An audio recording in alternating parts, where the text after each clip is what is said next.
In the first video, we found the output values given a rule and an input value. In the second video, we found the input values given the rule and the output values. And in this video, we're going to look at if given the input values and the output values, how are we going to find the rule? In this example, we're going to do it the long way, but you of course do not need to do it like this in the table method every single time. So we have these x values as our inputs and those y values as our outputs. So what you can start by doing is writing down your input values and your output values. Then we're going to look at what is our constant difference on our input side. So every time here, you'll see these are consecutive numbers. We just add 1. So then by our outputs, we go look at what is our constant difference. We add 2. Therefore, our constant difference is 2. So we are going to times our constant difference of the outputs with each of our input values. So for -2, we'll get -4. For -1, we'll get -2, and so forth. Now we look at what we currently have here. So for -2 as an input and -1 as an output. When we multiplied by 2 our constant difference, we got -4. But our answer is supposed to be -1. So you think, how do we get from -4 to -1? We add 3. It's usually easier to see by our zero term or our positive numbers. So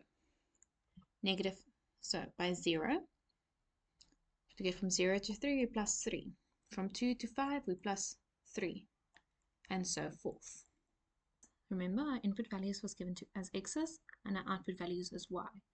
So to every time find our output values into our input value x is we are timesing with 2 and we are adding 3. So there is our formula. If you remember from number patterns, you'll also know if it was number patterns, it would have said 2n. That is our constant difference. But beware, this is only going to happen if our input values are consecutive numbers. If there's one that's not a consecutive number, ignore it for now and then just double check your answer. So again here, our input values are all consecutive numbers. And they're telling you here our input values are x's and our output values are y's. So if we go look, and again it's easier to see by the positive numbers, our constant difference is there, +3, +3, +3. Just double check it's also for the negatives. Okay, yes, it does work. And there. So just from that, we already know it's going to be 3 times our x. Then, if you were given that zero term, you were given the jackpot, that is our plus or minus part. Otherwise, you're going to have to go do a bit of inspection. So let's, for example, say you're going to use your input value of 1. Then 3 times 1 is 3.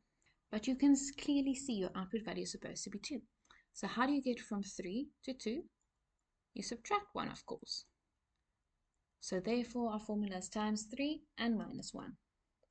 In this example again, everything up until 4 as an input value are consecutive numbers, so we ignore that at the end. They anyway want you to find those missing values. They should have also given you an x and a y here or some kind of variable just to guide you a bit more. If they don't, it's up to you. Okay, let's go see what our constant difference is. If we look from 2 to 7, we are adding 5. Similarly from 7 to 12 and so forth. So we already know it's going to be y equal to 5x. And then we can go look at our zero term to see, okay, we are adding 2. And then you can just double check that this works.